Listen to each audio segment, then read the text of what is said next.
Ok.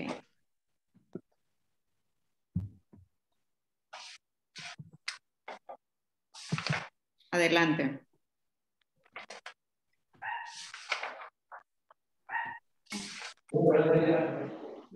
Bueno, buenos días. El día de hoy vamos a estar exponiendo Claudia y su servidora, Patti.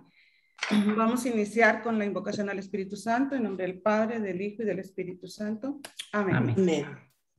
Ven, Espíritu Santo, llena los corazones de tus fieles y enciende en ellos el fuego de tu amor. Envía, Señor, tu Espíritu y todo será creado y se renovará la faz de la tierra.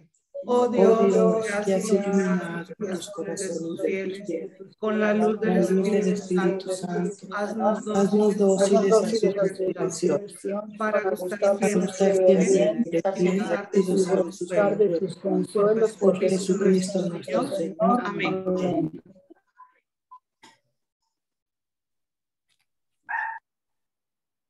Señor Jesús, abre mis ojos y mis oídos tu palabra. Que lea y escuche tu voz. Mediten tus enseñanzas. Perdón porque no avanza la presentación. Pero bueno, ahorita permítanme. Señor Jesús, abre mis ojos y mis oídos a tu palabra. Que lea y escuche tu voz y medite en tus enseñanzas. Despierta en mi alma inteligencia para que tu palabra penetre en mi corazón y pueda comprenderla. Dame entendimiento para que tus palabras sean luz que me guíen hacia ti. Háblame, Señor. Te escucho y deseo tu enseñanza.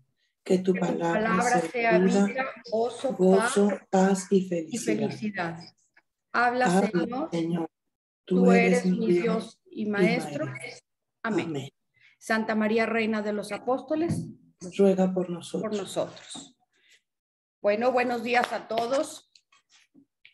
Hoy vamos a empezar con el primero de los 3 evangelios sinópticos, que es Mateo. Recordemos que los evangelios sinópticos presentan la misma perspectiva de la vida de Jesús y de su predicación. Mateo era un publicano al que Jesús conoció en la oficina de los tributos públicos en Cafarnaún y lo llama para que sea uno de sus discípulos. Esta cita que viene, Mateo 9:9, es la parte fundamental del encuentro entre Mateo y Jesús. En aquel tiempo, Jesús vio a un hombre llamado Mateo sentado a su mesa de recaudador de impuestos y le dijo, sígueme. Él se levantó y lo siguió. En ese tiempo, los recaudadores de impuestos estaban con muy poca estima ante la comunidad porque exigían impuestos muy caros y también superiores a lo que habían fijado, y sobre todo porque estaban al servicio del gobierno de Roma. Cuando Mateo acepta seguir a Jesús, organiza una cena en la noche en su casa, invita a sus antiguos compañeros de trabajo y también a Jesús como invitado de honor.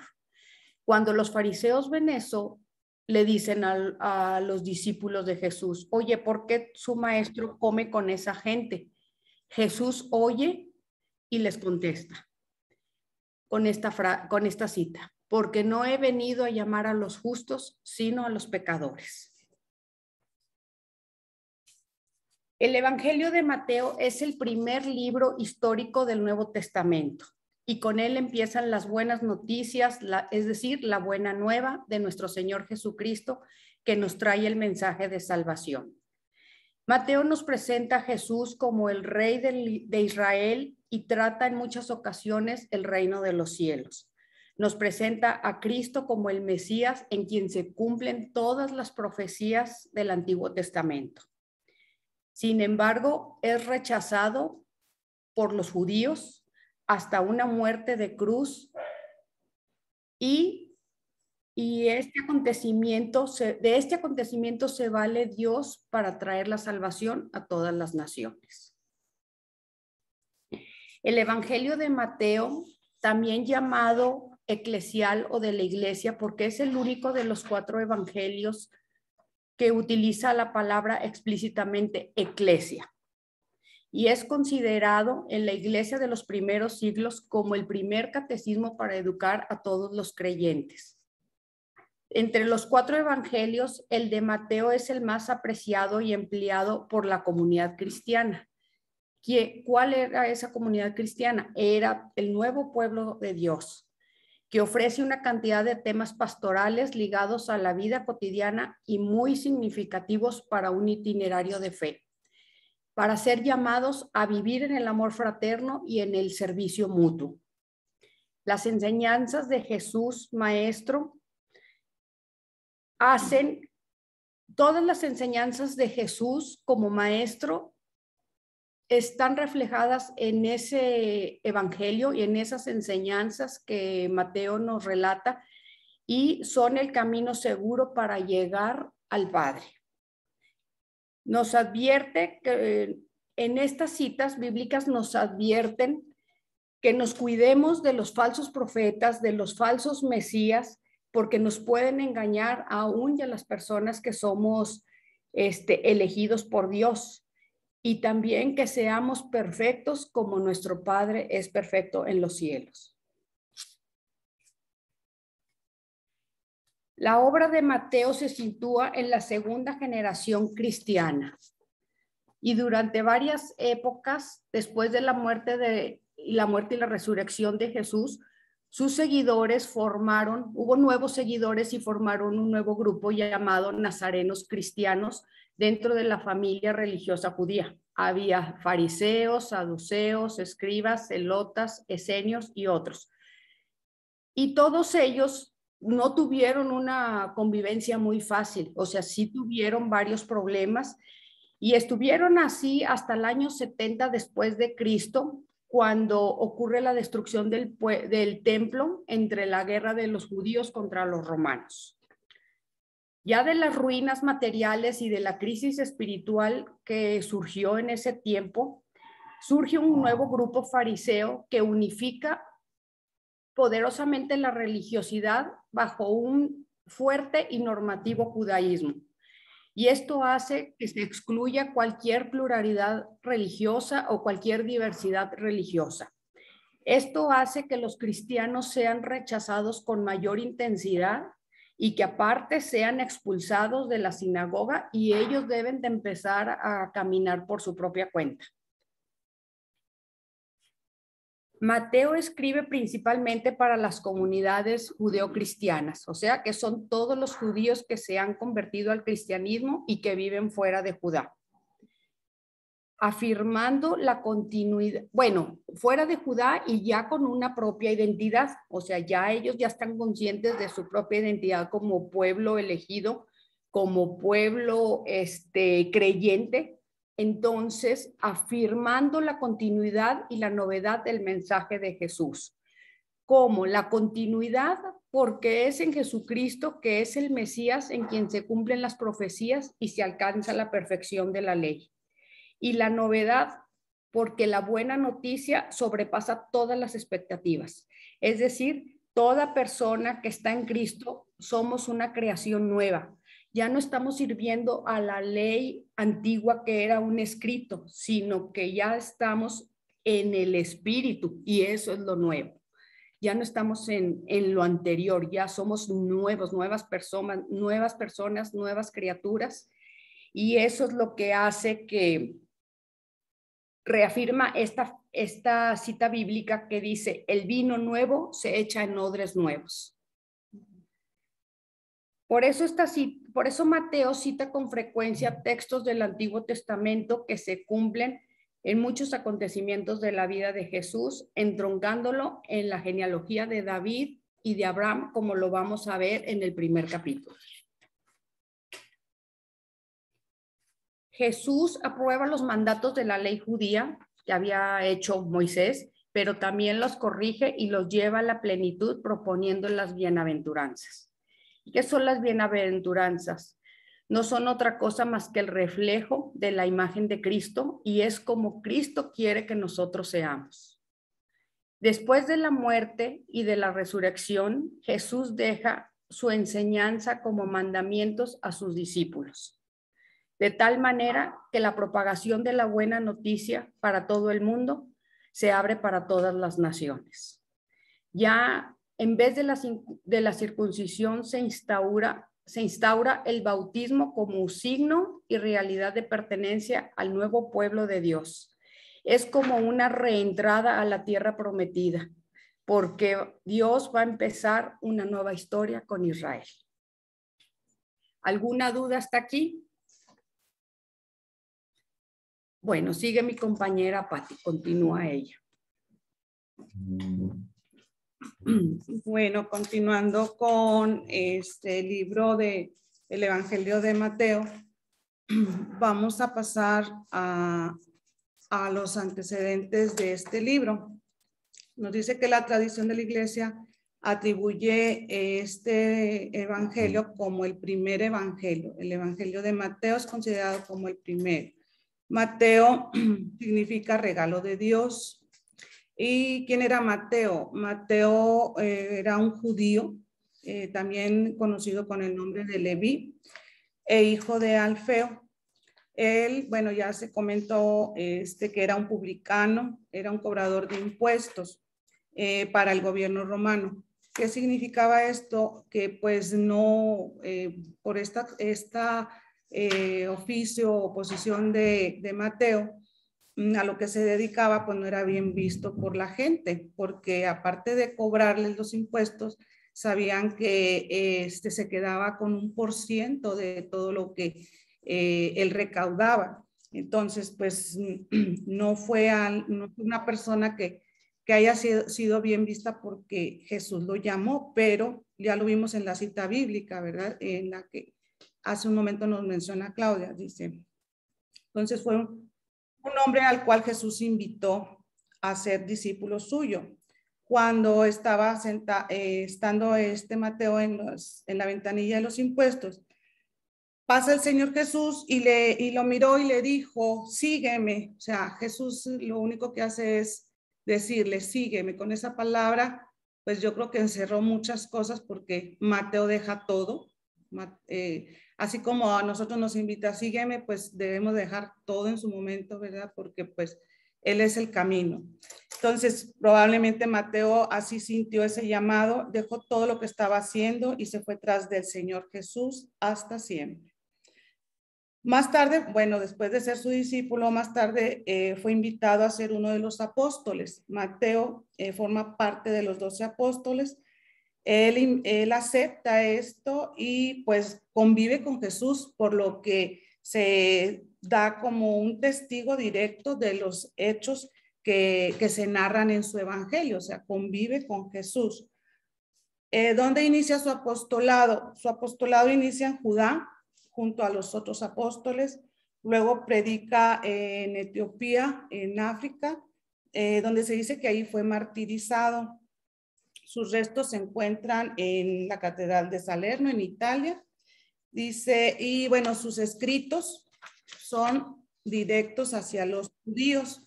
Entonces, él escribe para los judíos. Entonces, desde ahorita vamos a trasladarnos mentalmente a que cómo eran, ¿verdad? Que en un momento dado nosotros también estamos recibiendo esa palabra y pues pongámonos como oídos y lentes de judíos, ¿sí? Su fiesta patronal, perdón, su fiesta patronal se celebra el 21 de septiembre, o sea, aproximadamente el mes pasado, fechas más cercanas, ¿verdad? Al día de hoy, hace un mes, casi fue su fiesta patronal de Mateo. El Evangelio de Mateo fue escrito originalmente en arameo, en los años 60, 70 después de Cristo, pero después cambia y fue adaptado al griego, ¿sí? Alrededor del año 800 después de Cristo. Fue redactado probablemente en Antioquía de Siria, donde había mayor número de judíos cristianizados. Entonces, estos son algo de los antecedentes históricos del libro de Mateo. Ahora vamos a ver aspectos literarios. El libro de Mateo, el Evangelio de Mateo es el Evangelio, pues que ya se comentó hace un momento, es un Evangelio eclesial, está escrito pues con una gran profundidad hacia la iglesia, pero su género literario está más basado en el querigmático. ¿Por qué? Porque pretende transmitir una doctrina de salvación, o sea, querigmático es el anuncio de una buena noticia, anuncia a Jesús como el Salvador. Entonces, es una forma de género literario, pues muy considerado, porque pues nos está realmente revelando todo lo que el Señor Jesucristo quiere para la salvación del ser humano. Incluye 4 etapas. El querigma primitiva o la predicación primitiva del querigma está dividida en 4 etapas. Dice, se encuentra el bautismo de Juan, cuando empezó esta anunciación. Luego viene la actividad pública de Jesús en Galilea. También nos viene hablando del viaje a Jerusalén. Y también en el querigma o predicación primitiva está el relato de la pasión, muerte y resurrección del Señor. Otro aspecto literario que está muy característico en este libro de Mateo es de que es un libro que está muy bien estructurado, está considerado como pues un libro con una extraordinaria habilidad para organizar y esquematizar todo el material que está escrito en él. Dice, tiene una extraordinaria habilidad en su distribución y esquematización de contenido. Este libro también, entre los aspectos literarios, dice que se refiere constantemente al Antiguo Testamento. Si estamos comentándoles que él escribió principalmente para los judíos, pues los judíos tenían muy, conocían muy bien el Pentateuco. O sea, recordemos que eran los primeros 5 libros que los judíos estudiaron. Entonces, en este Evangelio de Mateo hace mucha referencia a este libro de los 5 libros del Pentateuco. ¿Por qué? Porque están dentro del Antiguo Testamento. Dice, se refiere constantemente al Antiguo Testamento, en cierto modo es una imitación del Pentateuco, por lo que su forma de expresión es judía. Habla del reino de los cielos, no habla del reino de Dios, porque recordemos que los judíos no pronuncian el nombre de Dios. Si recordamos un poquito en el Éxodo, en el capítulo 3, versículo 14, cuando sube Moisés y se encuentra con el Señor, le dice, bueno, Señor, ¿y cómo voy a decir quién me manda, verdad? O sea, ¿quién voy a decir que eres tú? Y Dios le dice, yo soy el que soy, o sea, no le dice Dios que los nombre como tal, ¿verdad? Entonces, por eso los judíos, pues, no, casi es algo que no pronuncian mucho, el nombre de Dios. Dicen reino de los cielos. Se complace en agrupaciones, su libro, en agrupaciones numéricas, muy simbólicas.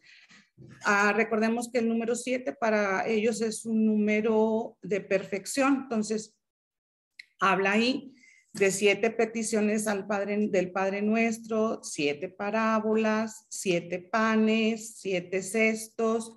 Vienen también nombrando en agrupaciones numéricas, también pone 3 tentaciones, pone las 3 buenas obras, la limosna, la oración y el ayuno, y pone 3 diezmos en su escrito, que es la menta, el anís y el comino. Insiste en que se comprenda la palabra. En su libro se pretende que más que escucharla, o pues ya que después que se lee, que se entienda y se lleve a la práctica, ¿verdad? Relata los milagros también, su libro relata los milagros de una manera que van dejando una enseñanza. Bueno, aquí vamos a ver una vista panorámica de cómo está organizado el libro de Mateo. Su evangelio, aquí estamos viendo 4 aspectos en cuanto a capítulos, 4 divisiones. Si tomamos la Biblia, vámonos guiando, por favor. Si tienen ahí, por favor, la Biblia a la mano, vamos a ver que del capítulo 1 al 4, aquí hace mucho énfasis en el origen de Jesús. Su origen, dice,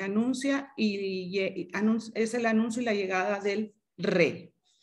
Y luego divide otra sección del capítulo 5 al 15. Si vamos siguiendo, por favor, en la Biblia, del 5 al 15 nos habla de la proclamación y recepción del rey. Aquí su énfasis es en el mensaje que viene a darnos Jesús. ¿Por qué? Porque aquí viene el sermón del monte, los milagros, los discursos, las parábolas. En lo que es el énfasis en su origen, ¿de qué nos va a hablar el evangelio? Pues nos va a hablar del nacimiento de Jesús, de su bautismo y de las tentaciones en las que estuvo expuesto. Continuando en el libro del Evangelio de Mateo, viene otra sección que va a estar desde el capítulo 16 al 27. Sí, vamos a checar ahí, dice que en este punto dice que hace énfasis en su sufrimiento y muerte, ¿sí? Rechazan al rey, ¿por qué? Porque pues también sus corazones no quieren doblegarse, ¿verdad? Entonces pasa por esto, es Jesús, dice expansión, pero hay una oposición. Prepara a los discípulos porque pues ya viene el fin, se va Jesús y hace sus predicaciones finales porque va a ser crucificado. Al final es la crucifixión. Después del capítulo 27 hasta el 20, pasamos al 28, que ya sería el último capítulo de este evangelio, y ahí que vamos a encontrar, pues el mensaje es muy claro, dice la resurrección y triunfo del rey. ¿Sí? Es la culminación, es su victoria, es el poder de Dios, es la gran comisión, o sea, lo que estaba escrito se cumplió.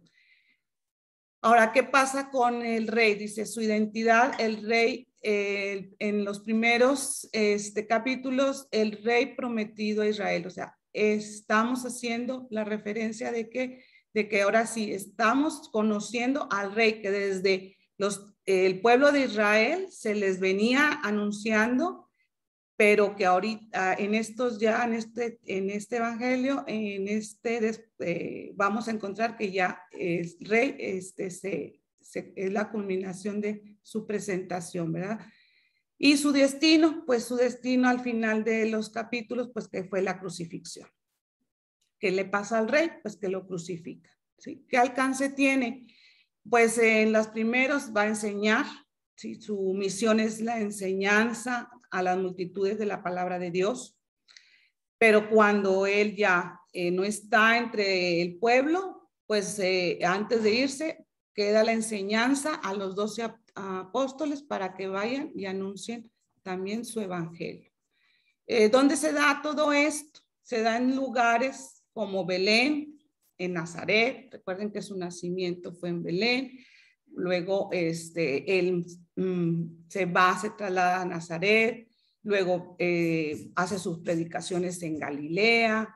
Y bueno, también predica y su ministerio de culminaciones en Judea y en Jerusalén. ¿Qué hace con la gente? ¿Cómo es la reacción? ¿Qué responde la gente con todo lo que Jesús estaba haciendo? Dice, pues hay un incremento de la popularidad dentro del capítulo 1 hasta el 15, pero del capítulo 16 al 28, incremento de hostilidad. O sea, primero si lo quieren y luego ya no lo queremos. O sea, qué malitos, ¿verdad? Pero pues bueno, así sucedió. Tema central. ¿Cuál es el tema central de todo su evangelio? Dice Jesús es el rey, es tan esperado, el tan esperado Mesías de Israel. ¿Sí? ¿En qué versículos claves? Aquí están los que vamos a tener toda esta información más relevante. Cristo en Mateo, ¿cómo lo ve Mateo? dentro a él, con Jesús como el Mesías. ¿Sí? Sí. Con Jesús, el Mesías, se cumple a plenitud todas las profecías, promesas y expectativas del Antiguo Testamento. ¿Sí? Dentro de la estructura literaria, continuando con ella, dice que, bueno, ya lo vimos ahorita, el Evangelio de Mateo consta de 28 capítulos. Pero ya para hacer un acomodo más sistemático, más práctico, así como lo elaboró él o se fue escrito en su escritura, se divide en 7 partes, ¿sí?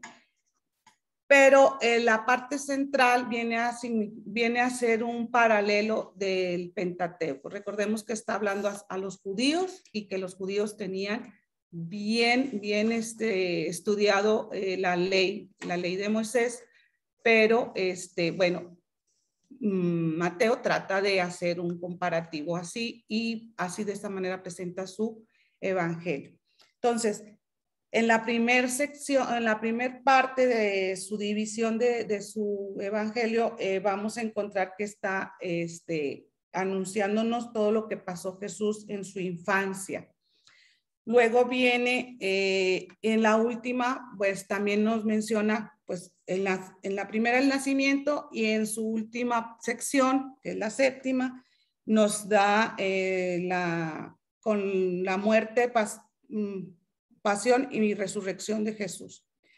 Y los 5 bloques centrales evocan al Pentateuco, el Pentateuco mosaico. Estos 5 bloques los vamos a encontrar que están también, como es una estructura muy, pues con una gran habilidad, va a estar dividida en 2 pasos. O sea, primero nos va a presentar en cada uno de esos 5 bloques, primero nos presenta una parte narrativa y una parte discursiva. O sea, la primera la narración va a ser de un evento en la vida del Señor Jesús. O sea, nos van a narrar eventos en la vida del Señor Jesús. Y en la segunda sección o en el segundo paso de cada uno de estos 5 bloques que se van a ver, nos presenta el discurso, o sea, qué fue lo que dijo el Señor Jesús hacia los demás, o sea, su discurso, su predicación o enseñanza.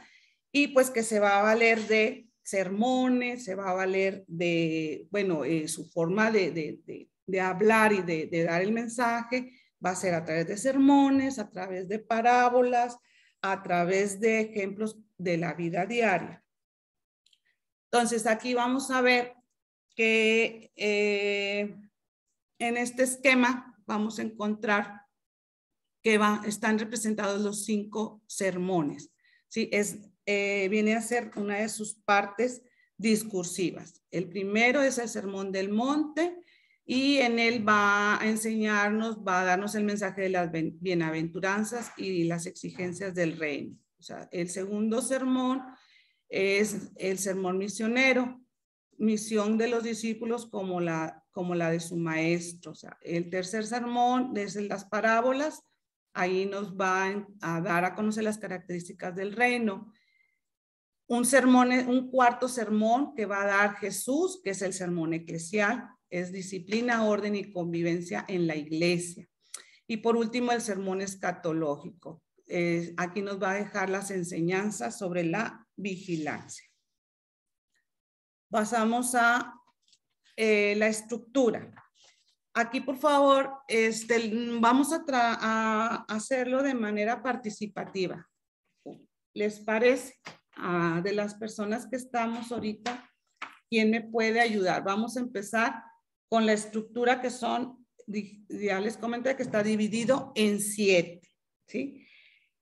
En 7 partes. La primera es el prólogo. El prólogo es la introducción a lo que es su libro, pero también tiene una gran información, que es la genealogía y los relatos de la infancia de Jesús. Vamos al libro 2, que es ya la proclamación del reino de los cielos. Aquí empieza su anuncio, aquí empieza el querigma. Vamos a ver, ¿quién me puede decir dentro del cuadro sinóptico que está frente al libro 1, que es la parte narrativa. ¿Alguien lo quiere leer, por favor? Yo. A ver, por favor. Dice, me imagino que es capítulo 3, 1, 4 y 25. Sí, con Parte los versículos. narrativa, inicio del ministerio de Jesús. Ahí lo vamos a encontrar. Y la división B, que es la parte discursiva, ¿qué nos va a decir Jesús? Es el sermón del monte. Y aquí hay una peculiaridad que todo sermón termina con una fórmula final. Si se fijan, vamos a leerlo. Y sucedió cuando Jesús acabó estos discursos. Así termina cada uno de sus 5 libros, ¿sí? Vamos al libro 2. En el libro 2, ¿qué vamos a encontrar? En el libro 2 vamos a encontrar predicación del reino de los cielos. Aquí, ¿qué es lo que va a pasar? Es comunicar el mensaje. O sea, Jesús comunica el mensaje. De la clasificación del libro, ¿sí? ¿Cómo lo vamos a encontrar? ¿Qué es la parte narrativa? ¿Quién me lo lee, por favor? Ese es capítulo 8, versículo 1. Ajá, del 1 al 9 y luego al 35. Cuando Jesús bajó del monte, mucha gente le siguió. En esto se le acercó un hombre enfermo de lepra, el cual se puso de rodillas delante de él y le dijo, Señor, si quieres, puedes limpiarme de mi enfermedad. Jesús lo tocó con la mano y dijo, quiero, queda limpio. Hasta ahí, por favor. Hasta ahí, por favor. Ok, entonces ahí empezamos a ver los 10 milagros. Ese es uno de los 10 milagros, ¿sí? Y luego vamos al inciso B de ese mismo libro, que es la parte discursiva. ¿Qué se va a dar en esa parte discursiva? ¿Quién me lo quiere decir? ¿El sermón? El sermón de la misión. De la misión. ¿Y la fórmula final cuál va a ser? Sucedió cuando Jesús acabó de dar instrucciones a los 12. A los 2. Vuelve a terminar de la misma manera, ¿verdad? Vámonos al libro 3. En el libro 3 tenemos que el misterio del reino de los cielos. Aquí es el acto de revelarse no solo en lo oculto de la realidad, sino es la manifestación de ese oculto de hombre. O sea, aquí ya nos va a dar la revelación, ¿sí? De este misterio del reino de los cielos. Lo vamos a dividir también en inciso A y B, o sea, parte narrativa y parte discursiva. ¿Qué viene en la parte narrativa? ¿El rechazo de quién? ¿Quién de rechazó? los judíos. ¿Quién rechazó a Jesús? Los judíos. Y en la parte discursiva que vienen del capítulo 13, versículos del 1 al 52, ¿qué va a haber en su parte discursiva? El sermón de las parábolas. El sermón de las parábolas. O sea, si lo vamos siguiendo, si vamos entendiendo cómo está estructurado el libro, o hay alguna pregunta, por favor. No. ¿Sí? Ok. Entonces, ¿cuál es la fórmula final? Y sucedió cuando acabó Jesús estas parábolas. O sea, y sucedió. O sea, si se fijan, es la fórmula final de cada libro. El libro 4 dice la iglesia, primicias del reino de los cielos. ¿Qué vamos a encontrar en la parte narrativa? ¿Qué pasó ahí? Antes de viajar a Jerusalén. Así es. ¿Y qué va a hacer Jesús en su parte discursiva? El sermón. El sermón eclesial. Eclesial, ¿qué dijimos que era? El sermón de la iglesia. A la iglesia, ¿sí? ¿Y qué pasó en la fórmula final que dice? Y sucedió cuando acabó Jesús estos discursos. Okay. Vámonos al libro 5. Instrucciones de la venida del reino de los cielos. La división A, que es la parte narrativa, ¿qué nos dice? Viaje a Jerusalén. Viajó a Jerusalén, perdón. ¿Y la parte discursiva? El sermón escatológico. Es la enseñanza sobre la vigilancia.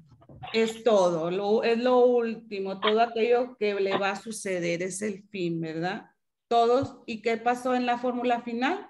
Y sucedió cuando acabó Jesús todos estos discursos. Okay. Y por último, en la estructura del libro tenemos el epílogo. ¿Qué es el epílogo? Epílogo es la parte final, nos da de manera general un resumen de lo que aconteció. ¿En qué capítulos va a estar el epílogo? En los capítulos 26 al 3, luego el 28 al 20. ¿Y qué va a pasar ahí? ¿Alguien me lo quiere leer? La pasión y muerte. Pasión, muerte y resurrección. Y el resucitado y la misión de los discípulos. Okay. Bueno, ¿hasta aquí alguna duda? A ver, entonces, bueno, nada más un comentario. A ver. Entonces, a ver, está todo el Evangelio de Mateo. Sí, es Mateo. Y entonces, por lo que voy entendiendo es que se puso bien abusado y bueno, no se puso. El Espíritu Santo me queda clarísimo que le puso cañón aquí, lo dividió y en todas esas divisiones empieza con algo. Por ejemplo, veo que pues que sí a los judíos, que los 10 milagros, cuando lo rechazaron, antes de irse de viaje, cuando se va al viaje y cuando se muere. Sí. Y luego en cada uno como que lo desglosa, esa es la parte que le llamas discursiva, como, así es. Como la explicación, y todos terminan y sucedió, y sucedió, y sucedió, y sucedió, y sucedió. Cuando iba, o sea, todos terminaban en algo, como que las mismas palabras lo terminaban, y bueno, cuando los discursos, no, pues todos terminaron con los discursos. Sí. Ok. Sí, porque recordemos que es la parte médula, o sea, son los 5 libros que están relacionados con el Pentateuco. Entonces, Mateo hace estas frases o así para que ellos estén pues aplicando, acuérdense que era dirigido a los judíos, pues que estén aplicando toda esta enseñanza y que tengan el comparativo de lo que ya se les venía en lo que ellos ya sabían. Sí, claro. Okay. Entonces, si volvemos a lo que inicié yo de lo que decía de los antecedentes del libro, pues en el aspecto literario también hay cómo Mateo estructura el libro de una manera que tiene una gran habilidad. Y sí, pues inspirado por el Espíritu Santo. ¿Verdad? Ok. Bueno, pasamos a el prólogo.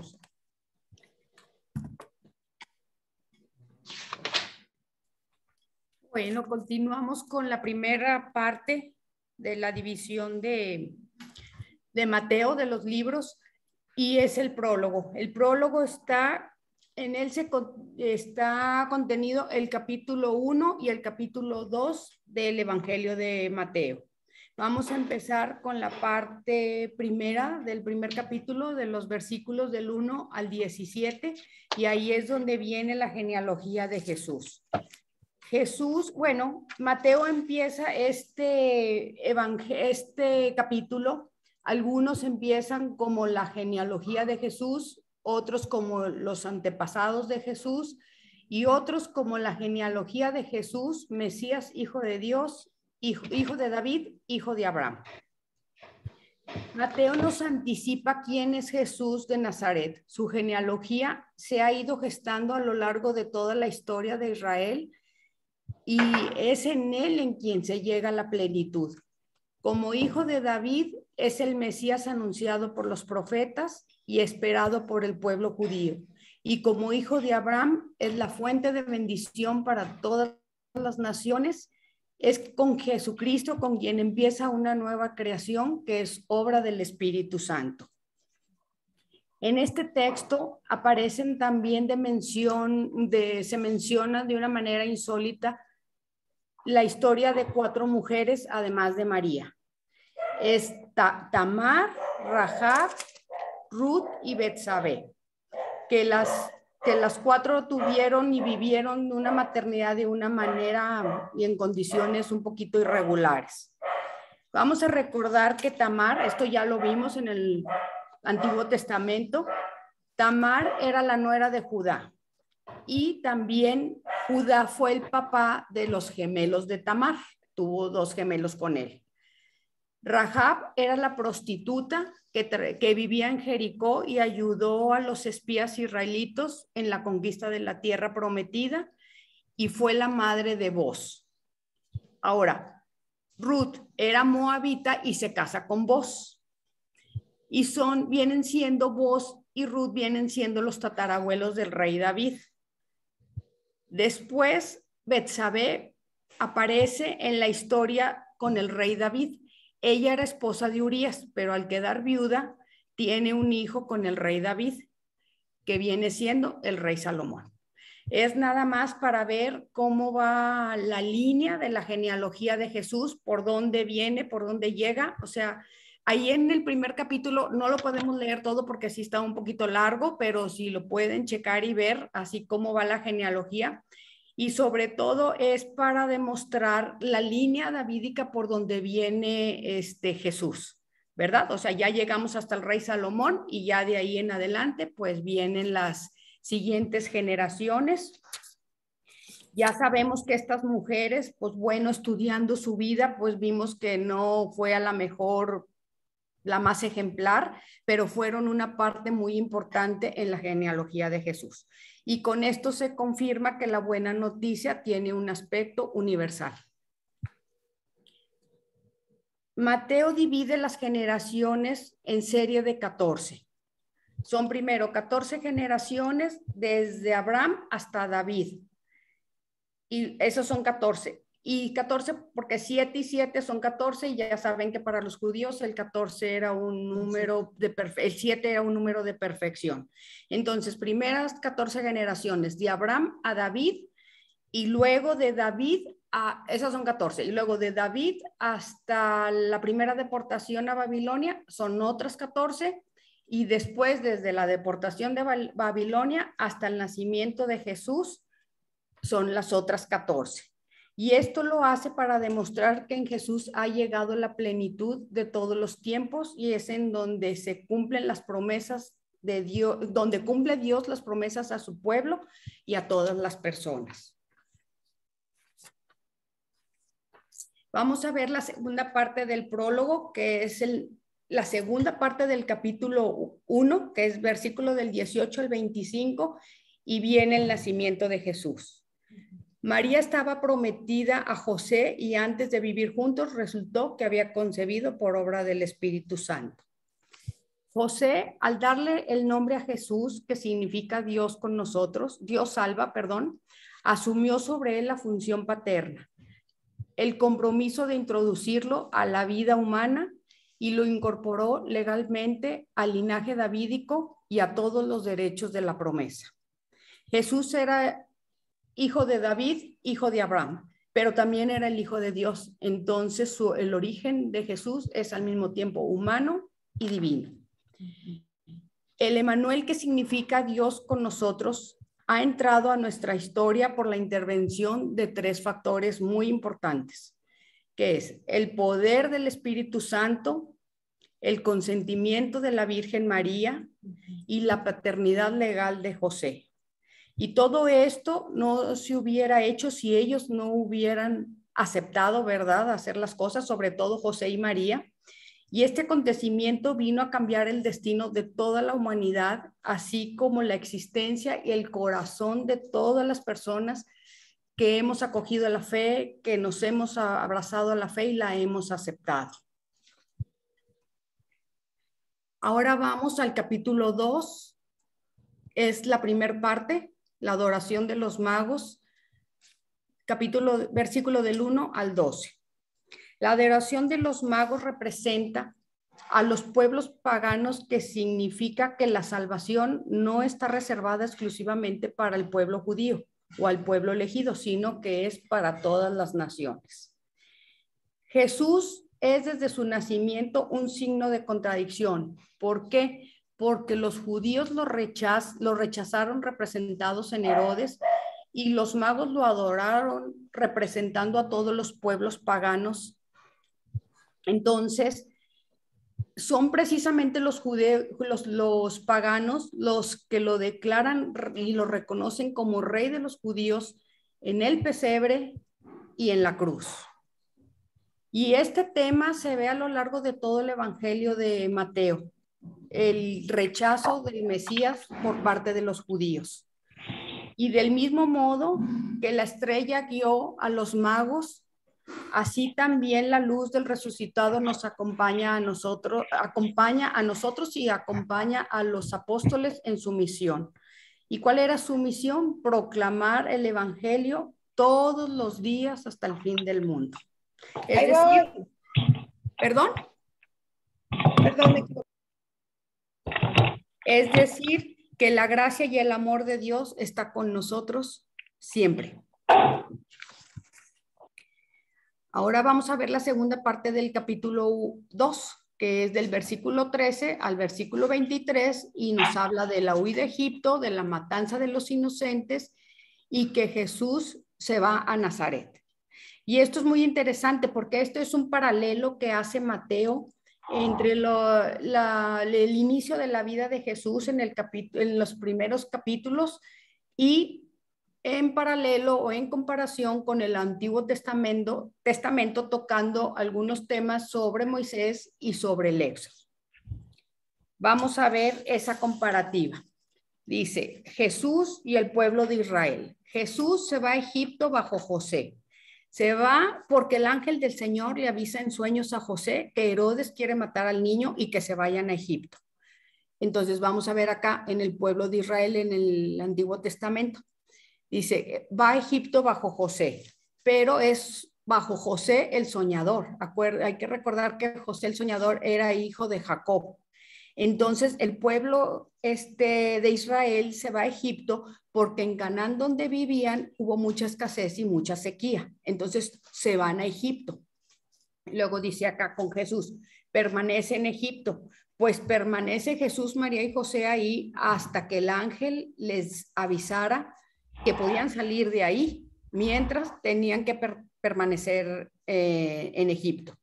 Y acá con el pueblo de Israel dice permanecen en Egipto y permanecen ahí porque como hubo mucha sequía y escasez acá en Canaán, se van a vivir a Egipto y como José pues tenía privilegios por la cercanía y el aprecio que el faraón le tenía a José por interpretar sus sueños, entonces lo tenía en muy buena estima y permite que la familia venga a Egipto y les permite establecerse en la parte más fértil y más bella de Egipto para que puedan cultivar las tierras. Por eso el pueblo de Israel permanece en Egipto. Ahora vamos acá. Herodes manda matar a los niños varones. Herodes está enojado y muy molesto porque los reyes magos no regresaron a decirle en dónde habían encontrado al niño, el nacimiento del niño, dónde había nacido Jesús, ¿verdad? Entonces manda matar a todos los niños menores de 2 años que viven en Belén y en los pueblos cercanos a Belén. Ahora vamos a ver acá en el pueblo de Israel. Dice, el faraón manda matar a los niños varones también. El faraón, como el pueblo de Israel se empieza a multiplicar y empieza a crecer mucho, el faraón se siente amenazado porque el pueblo de Israel es fuerte y es numeroso y entonces manda matar a todos los niños para evitar que se sigan multiplicando, a todos los niños varones para que se sigan multiplicando. Ahora vamos a ver acá con Jesús. ¿Jesús fue salvado de la matanza? Pues sí, fue salvado porque permanece en Egipto, se puede decir, hasta nuevo aviso, hasta que el ángel dé la señal de que pueden salir de ahí. Entonces, pues mientras Jesús está ahí, pues está salvo. Y luego acá dice, Moisés fue salvado de la matanza, porque fue gracias a su madre de esa matanza que manda el faraón ejecutar, que todos los varones se mueran. La mamá de Moisés lo pone en una cestita y pues como ya sabemos, lo pone en las aguas del río Nilo. Entonces, pues así se salva Moisés. Ahora vamos a ver la de Jesús. Jesús escapó desde Egipto a Nazaret. Cuando el ángel le avisa otra vez a José por medio de los sueños que ya Herodes muere y que ya pueden regresar a la tierra de Israel, pero José está un poco temeroso porque quien está gobernando ahí en Judá es el hijo de Herodes, Arquelao. Entonces siente cierto temor de que algo le pueda pasar al niño, entonces decide irse a una provincia llamada Galilea, en donde hay un pueblito que se llama Nazaret. Entonces por eso Jesús llega a Nazaret, ya lo sabemos, y ahí crece, ¿verdad? Ahí es su infancia. Y luego acá en el pueblo de Israel, pues vemos cómo Israel escapó de Egipto, y ya sabemos que el pueblo es liderado por Moisés, y salen y escapan de Egipto hacia la tierra prometida. Pues eso es todo del prólogo. Si tienen alguna duda. Bueno, continúa Patti. Bueno, vamos a continuar viendo ahora sí el primer libro. Sí. Vamos a ubicarnos, por favor, en su Biblia, en los capítulos 3 y de 3 al 4. ¿Sí? El contenido temático del primer libro es la proclamación del reino de los cielos. Vamos a la división que les comentaba, la parte narrativa, que viene a ser la presentación del Mesías. ¿Sí? Acuérdense que la parte narrativa es pues una narración de un evento en la vida de Jesús. ¿Qué va a ser? ¿Con qué vamos a iniciar? Pues con la predicación de Juan el Bautista. Esto lo vamos a encontrar en el capítulo 3 del 1 al 12. Dice, el bautismo de Juan. El bautismo de Juan se da en el río Jordán y es una invitación al pueblo para que ahí pues purificarse ellos con el perdón de los pecados, ¿sí? Era sumergir el cuerpo, dice, en el río Jordán. Esta invitación era para que hubiera una conversión y un arrepentimiento. O sea, esto se daba, ¿por qué? Porque era un baño de purificación, era irse preparando para que pudieran recibir luego ya el reino de los cielos, ¿verdad? Así se proclamaba, dice, es una purificación de toda la persona como preparación para el reino de los cielos, ¿sí? Juan bautiza en el río Jordán. ¿Qué va a pasar aquí luego? Bueno, pues Jesús también se quiere bautizar, pero bueno, sabemos que Jesús no era para perdonarle pecados, o sea, él dice, inclusive Juan, se rehúsa, ¿verdad? Dice que, ¿cómo? Porque pues él lo reconoce, Juan reconoce cuando Jesús llega para que lo bautice. Sin embargo, dice que Jesús le dice, pero entonces vino Jesús de Galilea al Jordán para encontrar a Juan y para que éste lo bautizara, ¿sí? En el versículo 13. Vámonos al versículo 14 del capítulo 3. Si lo tienen por ahí, por favor, para que me sigan, ¿sí? Dice, Juan quiso disuadirlo y le dijo, tú vienes a mí, soy yo el que necesita ser bautizado por ti. O sea, Juan le contesta a Jesús de esta manera, ¿verdad? El versículo 15, Jesús le respondió, deja que hagamos así por ahora. De este modo cumpliremos todo como debe hacerse. Entonces Juan acepta bautizarlo, ¿sí? Si ya tienen todos ahí la cita bíblica, quiero que alguien me ayude a leer la 16, el versículo 16, por favor. Estamos en el capítulo 3, versículo 16. Una vez bautizado, Jesús salió del agua. En ese momento se abrieron los cielos y vio al Espíritu de Dios que bajaba como una paloma y se posaba sobre él. O sea, así, ok. Entonces, ahí ya estamos viendo que no fue nada más sumergirse en el agua, sino que ya fue lo que Dios le estaba dando a Jesús, ¿verdad? O sea, y se vio al Espíritu de Dios, ¿sí? Que bajaba como una paloma y se posaba sobre él. Vámonos al versículo 17. ¿Alguien lo quiere leer, por favor? Y se oyó una voz celestial que decía: este es mi Hijo, el amado, este es mi elegido. Esta es palabra de Dios. Palabra de Dios. Entonces, ya aquí con esto sabemos que el bautismo de Jesús fue por obra de Dios, ¿sí? Y para que se diera a conocer a Jesús como su Hijo y en el que tiene todas sus complacencias. O sea, no hay falla, o sea, hay que estar con Jesús porque es el amado de Dios. Entonces, si seguimos a Jesús, ahora nosotros también podemos saber que somos amados por Dios, ¿verdad? Haciendo lo que Él nos indique en su palabra. Luego nos dice aquí que Jesús es tentado en el desierto. Sale del bautismo Jesús y se va al desierto, ¿sí? Toda esa región, pues aunque había este río, también había un desierto.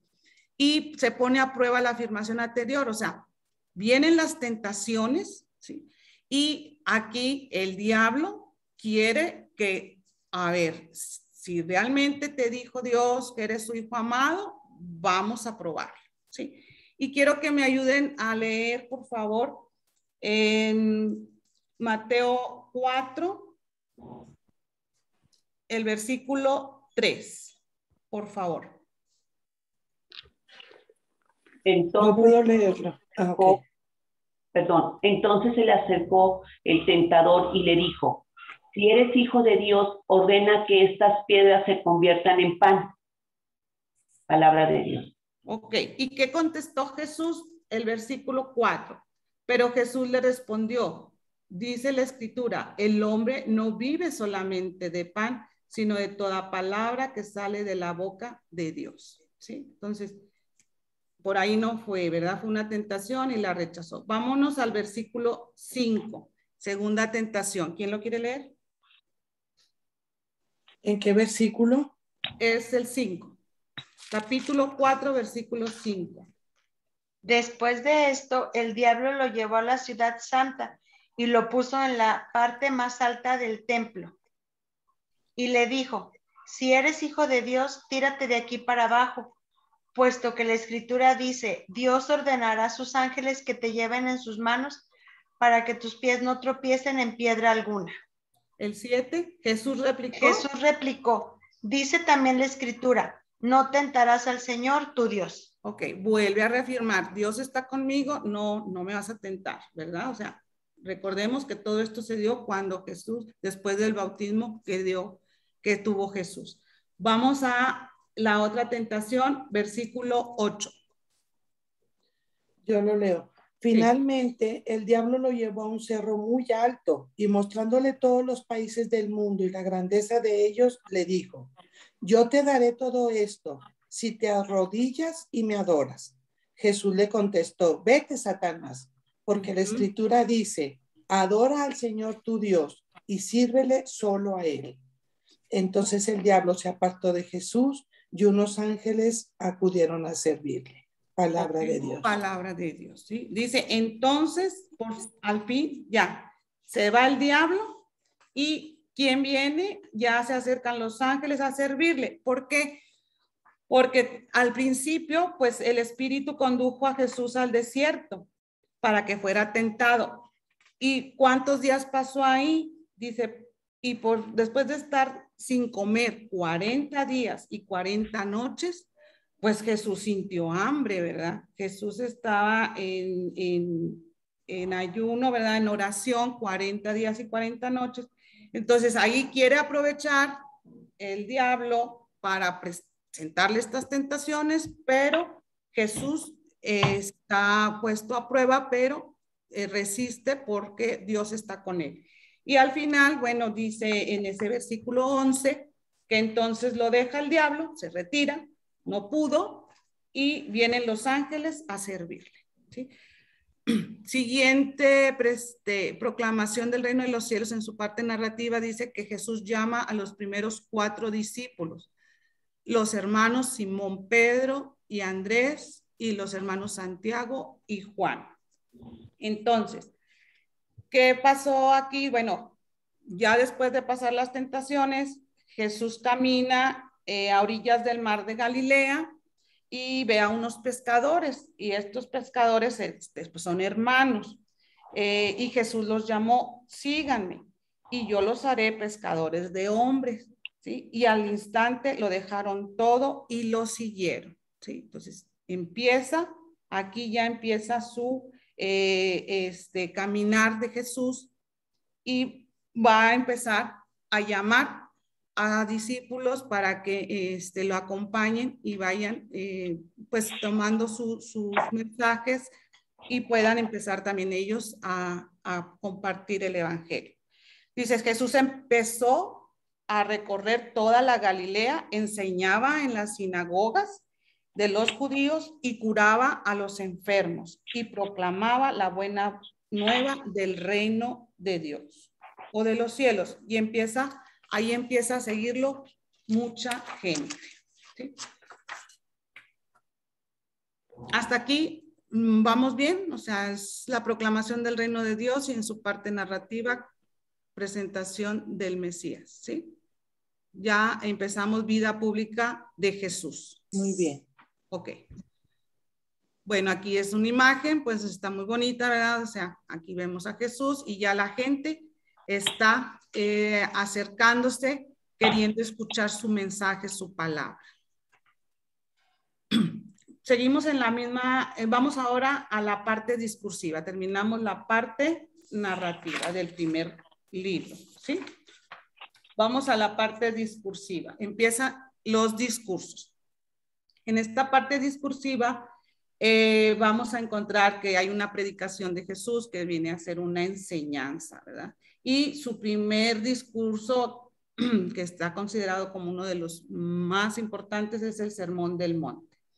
Esto lo vamos a encontrar en los capítulos del 5 al 7. Vamos a empezar esta sección, por favor, para que estén conmigo. Vamos a ver que el Sermón del Monte está considerado como el discurso más importante que se haya pronunciado en toda la historia de la humanidad. O sea, fíjense nada más. ¿Por qué? Porque es la carta magna del nuevo pueblo de Dios. Dice, encabezan el discurso las 8 bienaventuranzas, ¿sí? Contiene la nueva ley de la nueva alianza. Con estas bienaventuranzas vamos a encontrar que está escrita la nueva alianza. Jesús aparece en estas enseñanzas como el nuevo Mesías, el nuevo Moisés, perdón, marcan el camino de la verdadera felicidad. Dice, la ley del Antiguo Testamento, sus requerimientos eran más bien de carácter externo. Si estamos haciendo los comparativos con lo que fueron la ley de Moisés, bueno, en el Antiguo Testamento era pues aplicar la ley de manera externa, o sea, los requerimientos del creyente pues eran muy fuertes, ¿verdad? Para cumplimiento de la ley. En esta, ¿sí? No es en esta alianza del Nuevo Testamento son de carácter interno. O sea, aquí va a darse esta ley porque persigue que haya una transformación total del ser humano, ¿sí? Dice, las bienaventuranzas invitan al desapego de los bienes materiales, confiando a la voluntad y providencia del Padre, o sea, confianza total en lo que Dios nos va a dar. Dice, de la aflicción, o sea, cuando en ocasiones, pues sí, la aflicción que nos invada se va a convertir en un consuelo, ¿verdad? O sea, ¿por qué? Porque sabemos, confiamos en Dios. Del hambre y de la sed de justicia se va a convertir en una esperanza. Dice, la iglesia, dice, la nueva alianza nos lleva a obedecer por amor, no por temor. ¿Sí? Entonces, aquí vamos a encontrar las 8 bienaventuranzas. ¿Sí? Y bueno, pues vamos a tener ahorita aquí una actividad que nos va a hacer favor, Ale, nos va a dividir, vamos a formar equipos y vamos a trabajar de la siguiente manera. Van a formarse equipos y cada equipo va a estar con un formador, uno de formadores del taller. Se lee la cita bíblica, se lee la bienaventuranza en el equipo, luego se comenta, la van a platicar brevemente de que les está impactando, o sea, de qué manera impacta en la vida de cada uno de nosotros el mensaje o la bienaventuranza que se está dando. ¿Por qué? Porque luego se contesta una pregunta, o sea, ¿cómo serían mis actitudes y conductas en la vida si cumpliera con el mensaje de Jesús? ¿Sí? O sea, después de que se haga este breve trabajo de equipo, regresamos, nombran a una persona para que por cada equipo dé su comentario y su aportación de lo que se haya concluido en relación a la pregunta que se va a trabajar. ¿Estamos de acuerdo? Sí. Ok. Entonces, para que tengan lista ahí su Biblia, la bienaventuranza se las van a asignar. Otra vez, por favor, la pregunta. La pregunta es, ¿cómo serían mis actitudes?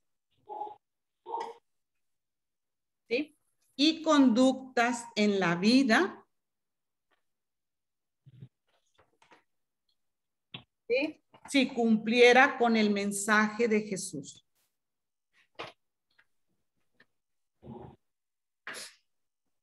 Gracias. ¿Ok? Bueno.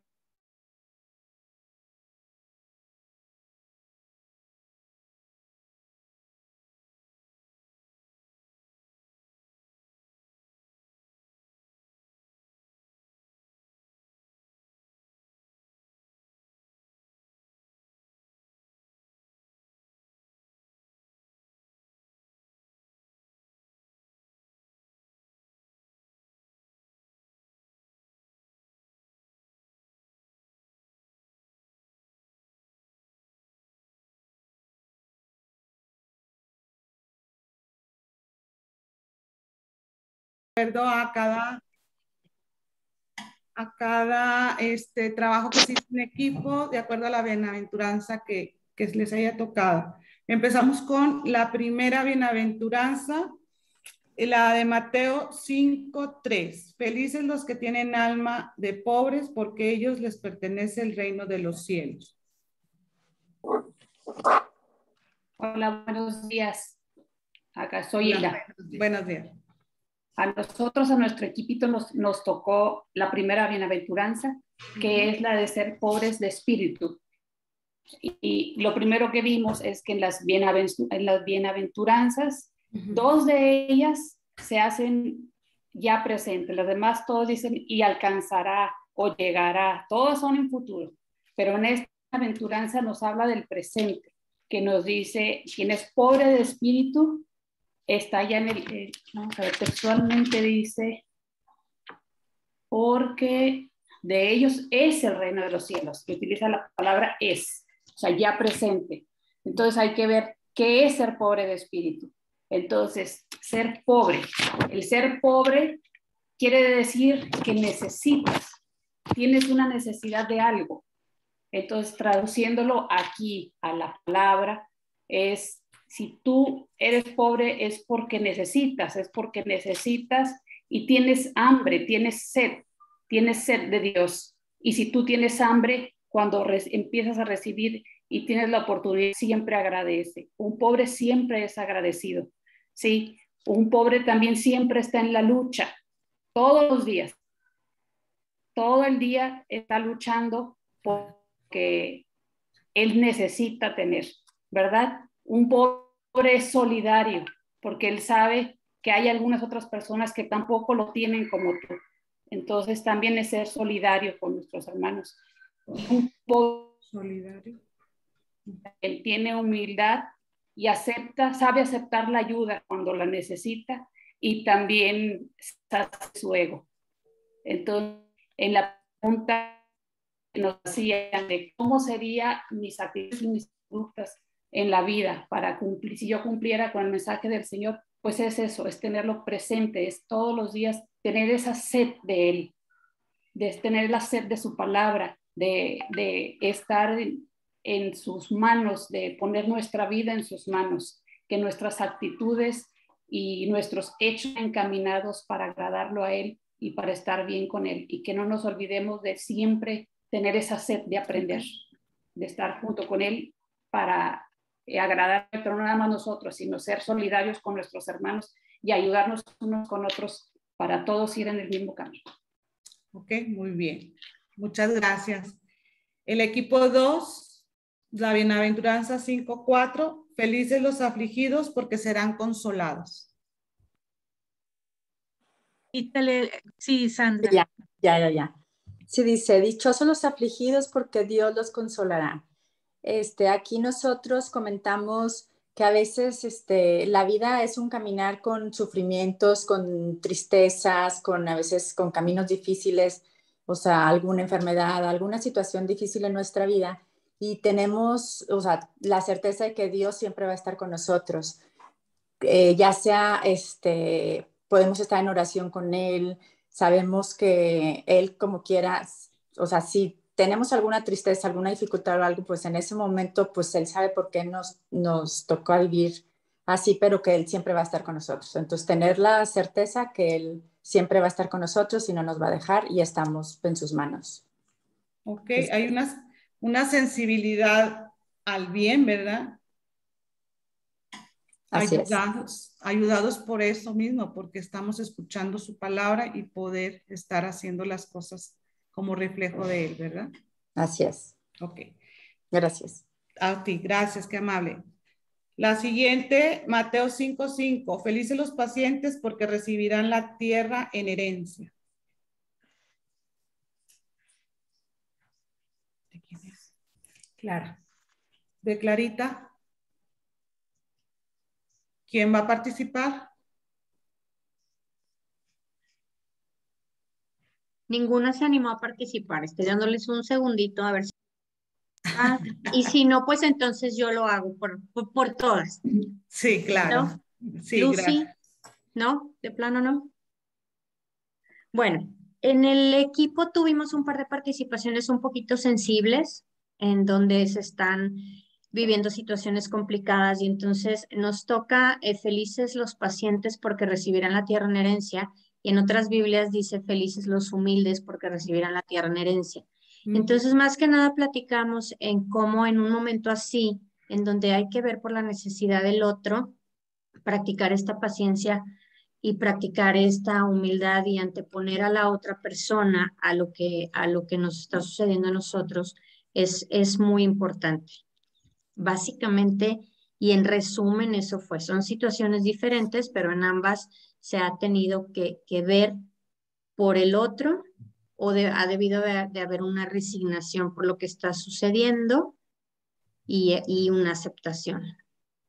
O sea que vendría también a ser, aunque parezca que Dios no atiende, ¿verdad? O sea, de que nuestras plegarias, nuestras situaciones, pero finalmente Él recompensará. O sea, vivimos a lo mejor situaciones, pero que no nos ayudan a entender por momentos. Sí, entonces hay que ser pacientes, ¿verdad? Sí, aquí en lo que nos compartieron ayer dice, un pedacito, dice, tener la fortaleza ante los problemas y el sufrimiento y perseverar en el camino de Jesús. Entonces creo que básicamente es eso, como en este momento algunos estamos teniendo que ser un poquito sensibles y estamos buscando o necesitamos tener esta fortaleza ante los problemas de otros y el sufrimiento también de los demás. Sí, claro. Y en cuanto a la tierra en herencia, pues de que vamos a tener la promesa de lo que, o sea, la certeza de sus promesas al final del tiempo, ¿verdad? Ok. La siguiente, 5:6, Mateo 5:6. Felices los que tienen hambre y sed de justicia porque serán saciados. Bueno, pues yo soy Laura, mi equipo es Amalia, Patti y Luis. Gracias.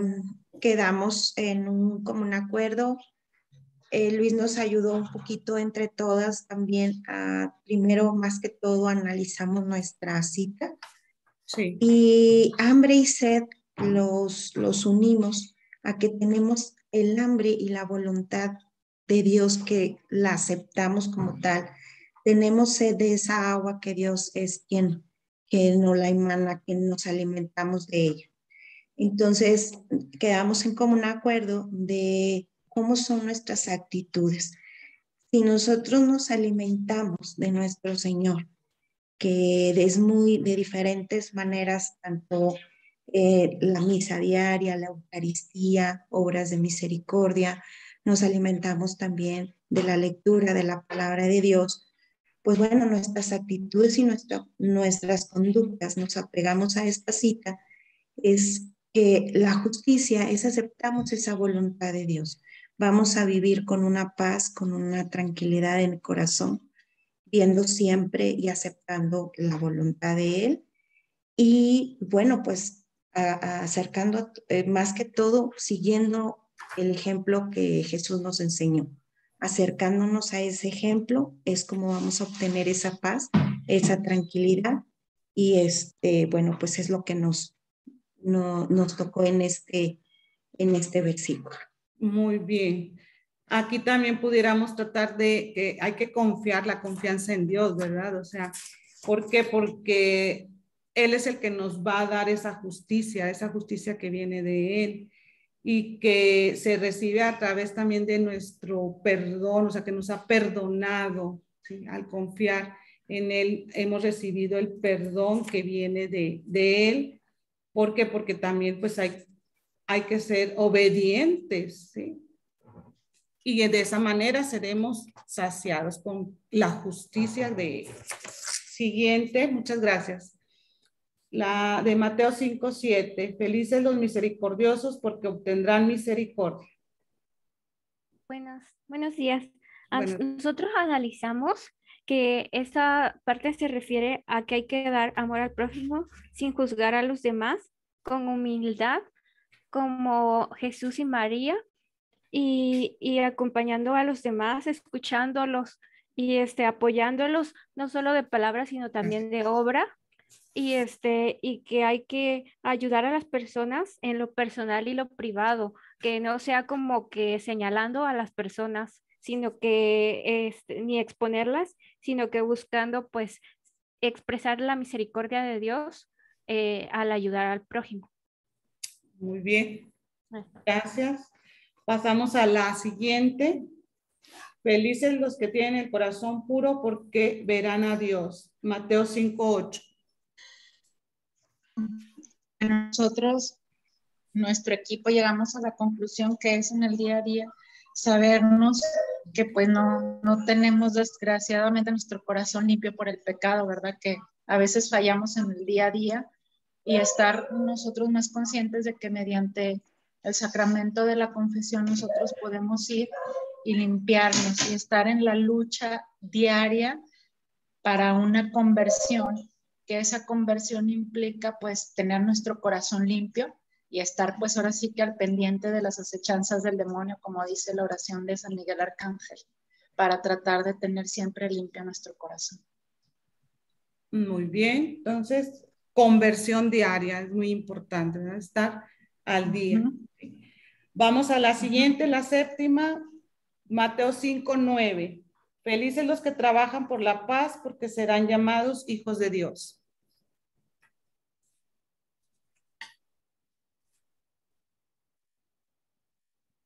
De la doctora Mague. ¿Quién va a participar? Eduardo o Telma nos pueden ayudar. Bueno, nosotros nos tocó felices los que trabajan por la paz porque serán reconocidos como hijos de Dios. Ajá. Lo que platicamos fue realmente que pues trabajar por la paz es muy importante, pero para trabajar por la paz tenemos que tener esa paz interior que nos da la oración, que nos da la obediencia de estar siempre en el camino de Dios, porque si no, no podremos sería incongruente trabajar por la paz. Entonces, pues lo que decimos es eso, ¿no? Nuestra paz interior tiene mucho que ofrecer a los demás e irradiar esa paz que nosotros tenemos, como en las antiguas comunidades. Decían ellos que no sé qué pasaba, y como lo dijo alguna vez el padre, somos iguales, pero digo, nos vemos iguales, pero somos diferentes. Realmente la paz interior de cada uno que logramos con las buenas obras, con la oración, con esa entrega que tenemos hacia nuestro Señor, nos puede dar un mejor resultado para trabajar por la paz, y pues por consiguiente seremos reconocidos como hijos de Dios. Así es. Ok, muchas gracias. La última, ustedes también de ese equipo les tocó, no sé si lo tenga la misma persona la participación o alguien más. Felices los, a ver, la voy a leer. Felices los que son perseguidos por practicar la justicia, porque a ellos les pertenece el reino de los cielos. Bueno, compartíamos en el grupo cómo vive uno la persecución cuando te conviertes, cuando aceptas la palabra de Dios como para que rija tu vida. Hasta en la misma familia, comentaba uno de los compañeros que hasta en la misma familia eres el santito, ya vas, o sea, cómo hay persecución, sobre todo cuando has tenido un estilo de vida y de repente te sientes el llamado de Dios y hay una conversión en tu vida. Si puedes sentir esa persecución. Yo me pongo a pensar en la persecución que tenía la gente, como nos habla en el Antiguo Testamento, que para platicar sobre la palabra de Dios tenían que esconderse en cuevas y eso. Ahora no es de esa manera, pero sigue habiendo cierta persecución en todos los ámbitos, ¿verdad? Claro. Cuando te conviertes a vivir dentro de la palabra de Dios. Bueno, pues sí, en realidad pues es eso, o sea, dice, quedan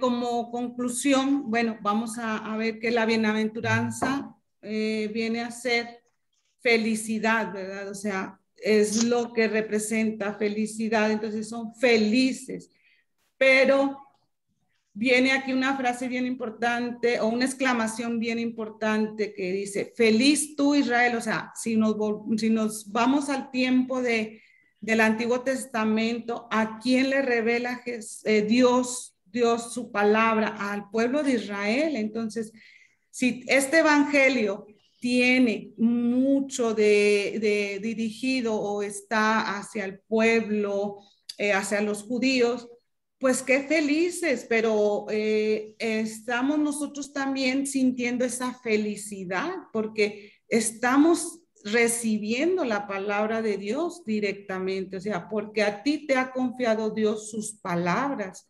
Entonces, lo que nos queda para terminar esta actividad es que seamos felices, y si se fijan, cada bienaventuranza una enriquece a la otra, o sea, no están desligadas, están presentadas de tal manera que cada una va enriqueciendo a la otra. Y se dice que están concatenadas. ¿Qué quiere decir esto? Que se enlazan o vinculan hechos o ideas que guardan entre sí una relación lógica de causa y efecto. Entonces, la tarea que nos toca a nosotros es pues hacer lo que realmente Jesús nos está dando en este sermón, ¿sí? En esta palabra. ¿Por qué? Porque aquí está centrada toda lo que debemos como personas ser, despojarnos de todas las cuestiones personales, materiales, mundanas, y dejar que Dios, a través de Jesús en su palabra, llene nuestro corazón, ¿sí? Y con esto terminamos. ¿Alguna pregunta, alguna duda, algo que deseen agregar? Sino para poder cerrar ya nuestra clase. Muy bonita y muy interesante, gracias. Gracias, gracias. ¿Qué pasó aquí? Ale, ¿tienes algún mensaje que quedar, Ale? Pues solo agradecer, la verdad que se me hizo bien dinámico también el ejercicio, qué bonito también ese, pues poderlo traducir a la propia vida, ¿no? Por eso esas bienaventuranzas aplicadas, la verdad que tiene una connotación en donde haces viva, ¿no? La Sagrada Escritura. Así que muchísimas gracias a Patti y a Clau por esta clase muy dinámica y como pueden ver, los evangelios son cada vez, bueno, todas las Sagradas Escrituras, ¿verdad? Pero el evangelio tiene esta connotación especial de aplicarlo directamente. Entonces, este va a ser el ejercicio que vamos a estar haciendo en este periodo. Así que muchísimas gracias. También aprovecho para dar la bienvenida. Tenemos una integrante nueva que está por ahí. Creo que sí sigue. Lucía, ¿estás por ahí? Ya aquí estoy. Muy bien, pues bienvenida, Lucy, Bienvenida. al taller. Estamos muy contentos de que se van uniendo poco a poco. Salió muy obscurita, muy negrita. Ay, qué linda. Sí, ya sé. Pues bueno, en oración, si quieren ya terminamos con la oración final. Sí, ya. Antes de la oración de terminar, por favor, una tarea. En una hoja de máquina, por favor, la van a doblar en 8 partes. Y así la vamos a traer para la próxima clase. Nada más doblada. Y bueno, ya ahí sí tienen marcadores y todo, tenerlos a la mano y unas tijeras para la próxima clase. Gracias, gracias, gracias. Clara nos va a dar la oración final. Gracias a todos. Gracias, Clau. Gracias, Patti. En el nombre del Padre, del Hijo, del Espíritu Santo. Amén. Padre bueno, con un corazón agradecido por habernos permitido adentrarnos en tu palabra esta mañana, te pedimos que hagas que nuestra fe sea activa para que rinda testimonio de ti en cada acción que realicemos y en cada persona con quien hoy tengamos un encuentro. Ponemos en tus manos la salud de la hermana de Connie, de igual manera que ponemos ante ti las necesidades de cada uno de nosotros para que vivamos cada una de ellas a la luz de tu palabra.